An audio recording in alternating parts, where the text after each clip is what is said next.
Hey there, folks. It's the Jolly Old Wolf. I'm sitting here after the holidays. I was just thinking about my time during the holidays. At one point, I went out to a hotel with my family. We had a great time. And I wanted to mention why I no longer rent Airbnbs or VRBO properties. And the main reason is because not only statistically are they turning out to be kind of a negative thing, but I've had personal issues with VRBO and Airbnb. Specifically, there was a time with Airbnb where I was looking through for a property that would fit my family of 5.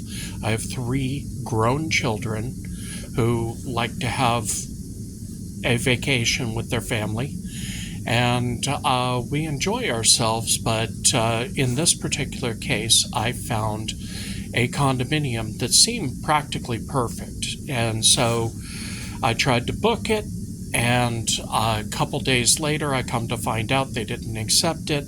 And then I get a email saying, oh, we'd be happy to book this property for you, only they're offering it at much more than the original offer that was made. I hear that markup happens quite a bit with VRBO and Airbnb.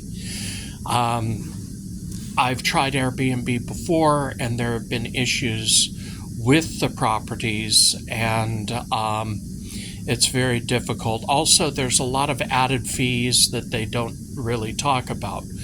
I mean, honestly, if you pick up, let's say you rent a little cabin, and it's supposed to be a cabin for a week, so you're paying, let's say, $120 a day, and you're there for 10 days, that's $1,200, which is a good amount of money.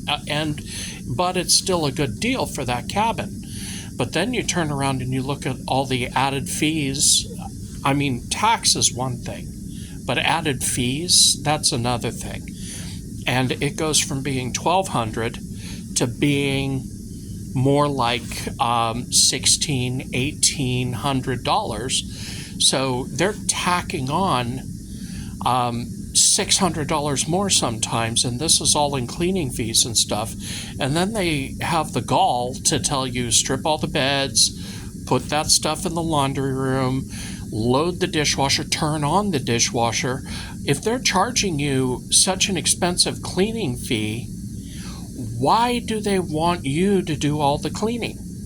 And this is VRBO and Airbnb. But specifically, after I got fed up with Airbnb, I went to the VRBO website hoping for something different. And so in 2022, we were going on vacation in November. Again, it's kind of nice to have grown children because you don't have to vacation in the summertime. You can vacation in the off seasons. And I found a condo that fit all the parameters that I needed, and it seemed fine. And I had booked this 7 months in advance. And I had paid for it all 7 months in advance. Now, when November came by, I got the text messages and the emails from VRBO saying, hey, this is the address, go to this specific place. But it didn't give me like the door code that normally, but I'm like, okay, I'll go to that and then I'll see what's going on. Anyway, by the time I got there, I found out that particular property had been sold. So I was on the phone with VRBO trying to get this whole situation fixed, and that night they finally put us in a hotel room for the night. 3 hours after I called them, they didn't even know what was going on with the property. So after that had happened, the next day I get a call from VRBO, and for another 4 hours, I was dealing with people from the VRBO corporation, and they were trying to get me into another property. So I eventually found a property last minute, and it looked like it was close. It turns out it was an hour away from where my destination was. And the property was fine, but at the same time, I mean, it was such a vast inconvenience. And so I decided there and then, I'm just going to stick with hotels from here on out.